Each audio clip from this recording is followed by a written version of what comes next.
day, wherever you are. My name is Joseph Slay. They call me the Teacherpreneur. They also call me the Success Sculptor. And I want to specially take time to welcome you today to this series titled Why Teachers Stay Broke and How to Fix It. Now, by the end of today's video, I would love you to like it. I would love you to share it. I would love you to subscribe to my YouTube channel because a movement is going to take over the world. We want to change the narrative of teachers. I have a mandate, I have a vision to change the narrative of teachers, especially financially.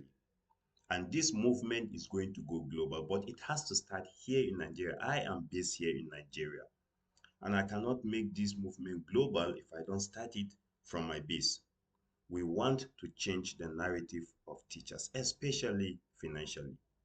Now, you will agree with me that teachers make up a very large percentage of the workforce globally, but most especially here in Nigeria. But despite that, they are highly underappreciated, grossly underpaid, and the welfare is very poor. It's nothing to take home about. And so you find teachers who have worked for 15 years, 20 years, 25 years, 35 years, retiring at the end of the day with nothing to show for it, not even a plot of land. Not that they didn't work hard, not that they were not paid, but the pay wasn't so good that they could even save and do something tangible for their lives. And that is what I want to change. So please, at the end of today's video, share this video, let it go viral, let it go around, let as many teachers as possible come across this so that we can begin to change our own story ourselves. Now, in my years of practice as a teacher and as a businessman, I have come to realize there are about 5 basic things that are keeping most teachers broke. There could be a lot more, I don't know. There could be other different reasons, but at least from my own experience, I could say there are about 5 things that are keeping teachers broke below the poverty line. I'm going to be sharing these 5 things with you subsequently over the next coming weeks, but I will share each one for a week. And then I'll draw back and allow you to digest the video, study the video, think about it, ponder about it, maybe even act upon it, come up with your own action plan based on what you have seen in the video. But this is going to be the format. Each week I'll present one issue and then I will give us practical ways to overcome that issue so that hopefully by the time these 5 videos are done with, you will have an action plan on the table. And God willing, by the time you begin to implement this action plan, you will not be like the regular teacher on the street. You might still keep your profession because you love what you're doing, but I'm telling you, you will not live that mediocre life that most teachers in Nigeria right now at the moment are experiencing. So let's go. The first thing that I have discovered that is keeping teachers back is simply the mindset. So many of you will argue this out and say, no, no, no, no, no, no. We have the right mindset. We want to drive the best cars. We want to wear the best clothes. We want to eat the best food.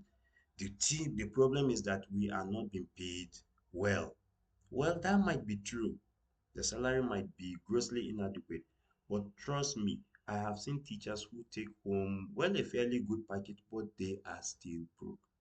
I've heard teachers express the desire to live a very beautiful life and they have had the opportunity. Some of them do not even have so much responsibilities. So they take their salary and they spend it almost entirely on themselves, but still they are struggling. Where is the problem? Where does it lie? The mindset. So today I'm going to talk about the mindset, why the mindset is keeping us poor as teachers. Now, have you heard statements like, I don't have time for a side hustle, business is not for me, I'm just a teacher, money making is for entrepreneurs, not educators? Maybe you yourself have responded with similar statements to somebody who had tried to get you into business before. Now, if you have ever said or thought any of this, your mindset might be the very thing that is keeping you broke. The truth is, many teachers are not poor because their salary is too small, but because their thinking is very limited. You see, mindset is everything. What you believe about money, work, opportunity determines your financial reality. And until you shift your mindset, no salary increase, trust me, no salary increase, no side hustle or financial advice will help you escape the struggle. You need to shift your mindset first. Now, again, I'm conversant with news with the latest trends. I watch news, and I can confidently tell you I have not seen anything, I have not seen any body language either from the government or from the owners of school, proprietors, proprietresses, and all of that, that is telling me that the narrative teachers' welfare will change anytime soon.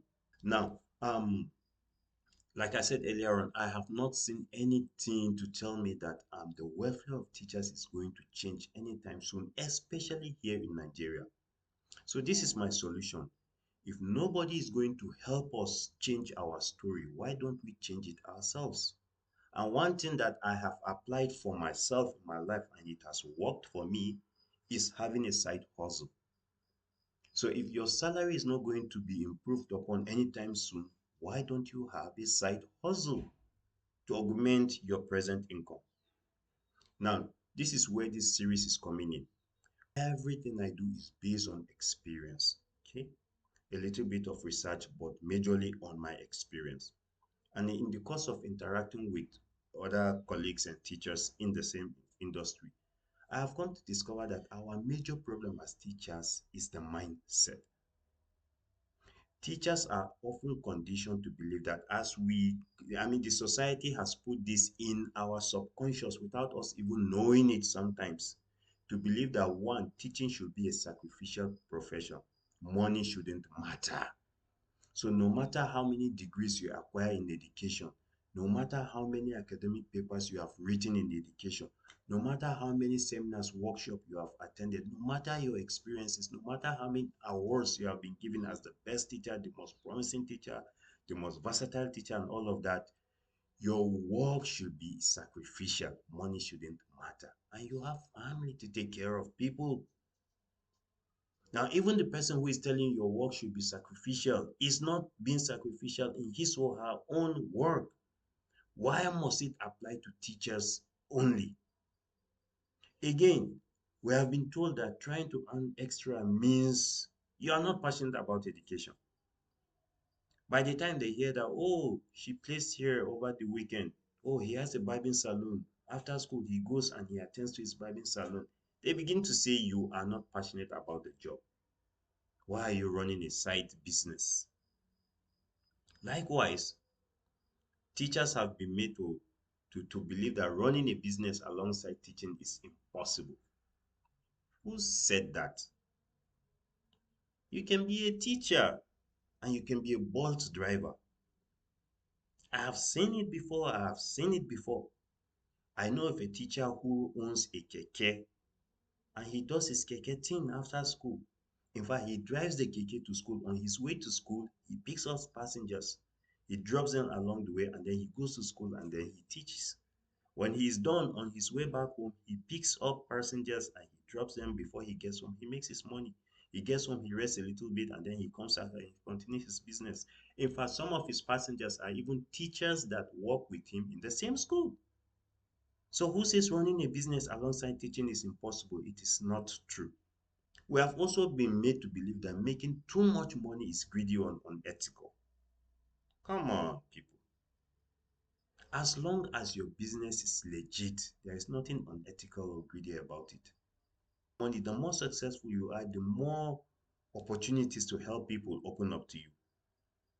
Finally, we have also been made to believe that multitasking is impossible and teachers should focus only on one job at a time. Who told you you cannot multitask? I mean, look at your practice in the school, for instance. You teach, you score, you grade, and then you partner with parents to see that their children are developed in all ramifications. You work with the school management.